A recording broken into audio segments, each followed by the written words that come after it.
I couldn't tell anyone because I was very ashamed of who I was becoming. The only thing that comforted me at the time was either sleep or eating to numb the pain. Extremely depressed, feeling worthless and abused, And I would cry a lot. Lydia Dziubanek believed that she had no choice but to end it all. One night in early 2014, it got to the point where I knew that in that moment, I was going to hurt myself or hurt the person I was in the relationship with, and I didn't want my kids to see that. I was going to take my life, I'd drive it off a cliff and make it look like a tragic car accident. I started driving down the road to catch the freeway to get to that cliff. What happened next is a complete mystery. The next thing I know, I am standing inside of an Anytime Fitness here in Beaumont. And to this day, I have no idea how I got from my house, driving to my house, to the gym. I don't remember that. I had to ask for help. I knew I had to ask for help. It was probably around 5:30, 6 o'clock at night. I followed him, and he was back over to kind of by the office, and I just said, hey, I need to start training with you right now.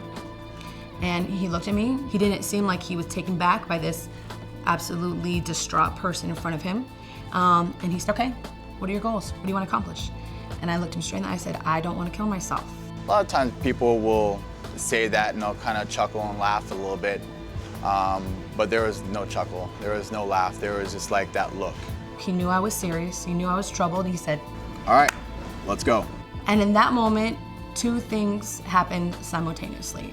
Number one, for the first time in years, I felt hope. And the second thing that happened is in that moment, Mike Reich saved my life. Prior to asking Mike for help, Lydia weighed 250 pounds. She wore size 22 clothing.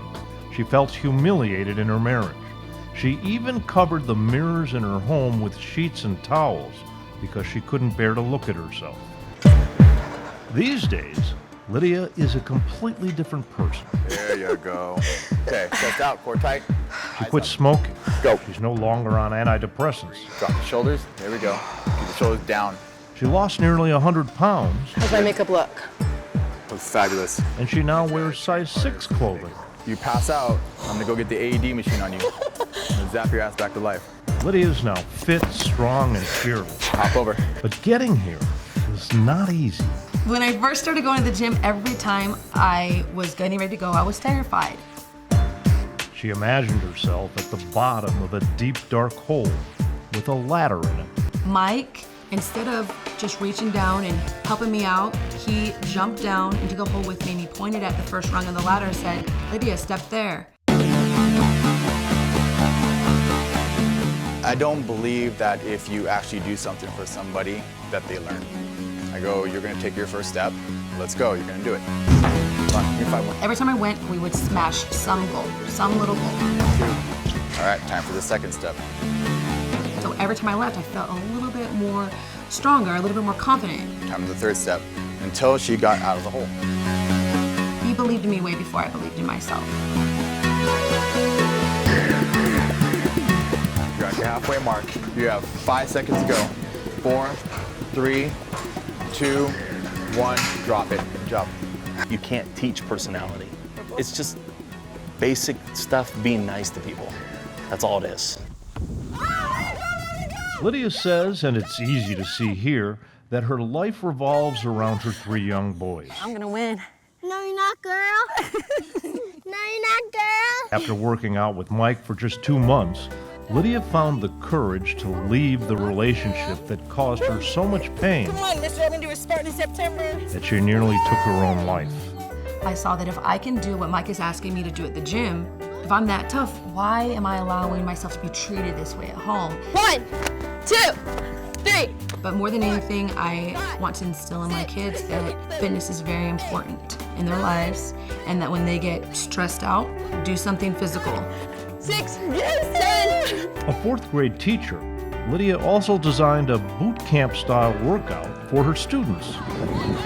And if I can get them excited to go out and play and compete and to love fitness, then I feel that I have done something.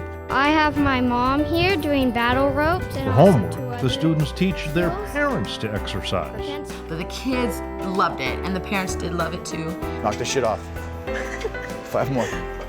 Back at the gym, Lydia doesn't concern herself much these days with how or why that fateful night 2 years ago she took a mysterious detour and ended up at Anytime Fitness. Mom, want to look good in that beach thong, right? All she knows is that ever since, she's been headed in the right direction. You're almost there. I got all the way up the ladder, and now I stand on solid ground, and I have the tools that I need that I will never be back down in that hole. You guys did so good. Okay.